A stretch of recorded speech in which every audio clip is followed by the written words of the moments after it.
جو لڑکی اپنا گھر بار چھوڑ کر سسرال میں جاتی ہے اور وہ لڑکی سسرال والوں سے پیار کرے، محبت کرے، کیا یہ ممکن ہے کہ اس لڑکی کے باپ کا گھر بک گیا اس شادی کے لیے، لڑکی کا باپ یا بھائی سود پر پیسے لے لیا، مقروض ہو گیا؟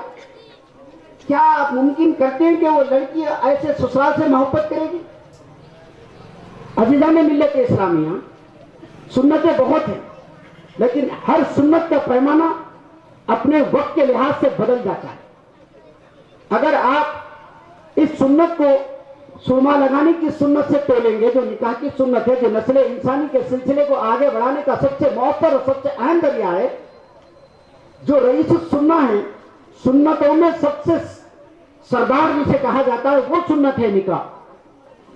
کیونکہ اللہ کے رسول صلی اللہ علیہ وسلم نے کسی بھی سنت کو مکمل طور پر میری سنت نہیں کہا۔ نماز کے لیے جو حدیث میں آیا ہے، میری آنکھوں کی ٹھنڈک کہا۔ آپ ذرا غور کیجئے، سر کے بال سے لے کر تلے تک پورے جسم میں آنکھ اتنا حصہ لیتی ہے، لیکن نکاح کے معاملے میں اللہ کے رسول صلی اللہ علیہ وسلم نے میری سنت کہہ کر اپنا جسم ہی نہیں بلکہ پوری 63 سالہ زندگی کو اس میں قید کر دیا۔ یہ عظیم سنت ہے، یہ تمام سنتوں کی سردار ہے۔ اس سنت میں غفلت برتنا اور اس سنت میں اپنی من مانی کو داخل کر دینا یا معاشرتی جو ریت رسم رواج ہے اس کو داخل کر دینا اور اس کے بعد میں بہت سارے چور دروازے کھولنے کی خود کوشش کرنا، یہ سارا جتنے بھی عمل ہیں یہ سب سید السنہ، رئیس السنہ، سنتوں کی سردار پہ خیانت ہے۔ اس سنت سے بہت احتیاط سے کام لینا ہے۔ عزیزان ملت اسلامیہ، سنتوں کے پیمانے کو ناپنے کے لیے اپنے پاس کوئی میزان ہے کیا؟ نہیں ہے، کوئی ناپ بھی نہیں سکتا۔ لیکن اللہ کے رسول نے اس سنت کو اپنی طرف نسبت دے کے کہنے کا مطلب کیا ہے؟ قرآن نے اس کو آیت کہا، اس کا مطلب کیا ہے؟ پھر اس ذریعے سے آپ جو نکاح کریں گے اس میں مودت اور رحمت پیدا ہوگی، اور ایسے نکاح سے جو نسل پیدا ہوگی اس میں حسن و حسین جیسے نیک سیرت بچے پیدا ہوں گے۔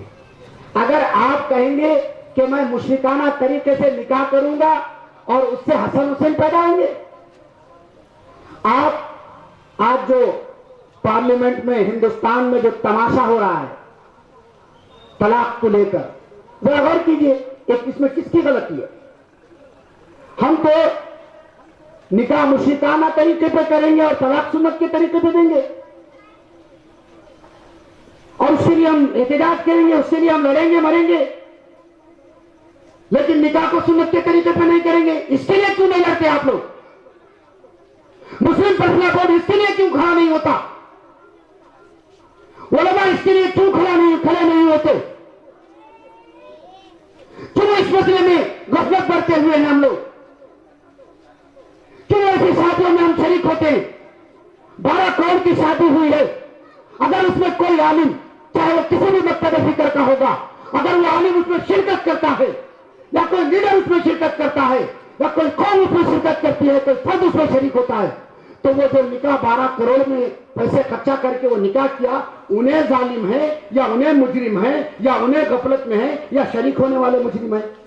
ذرا زور سے بولیے، ذرا اور زور سے بولیے، زندہ خون بن کے بولیے، شریک ہونے والے مجرم ہیں۔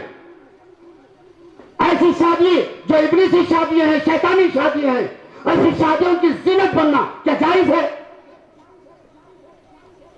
اس کے لیے چور راستے کھولنا کیا جائز ہے؟ ایک طہارت کے ڈھیلے پر 18 صفحے لکھ دیے گئے ہیں، لیکن امت اس کے لیے مخلوص ہو رہی ہے، سود پہ پیسے لے رہی ہے، آٹے بیچ رہی ہے، گھر بیچ رہی ہے، بھیک مانگ رہی ہے۔ تاج محل ہم نے بنایا، لال قلعہ ہم نے بنایا، چار مینار ہم نے بنایا، مکہ مسجد ہم نے بنایا، ہم کیسے کیسے عظیم الشان عمارتیں کھڑی کی، کیسی عالیشان حکومت کی،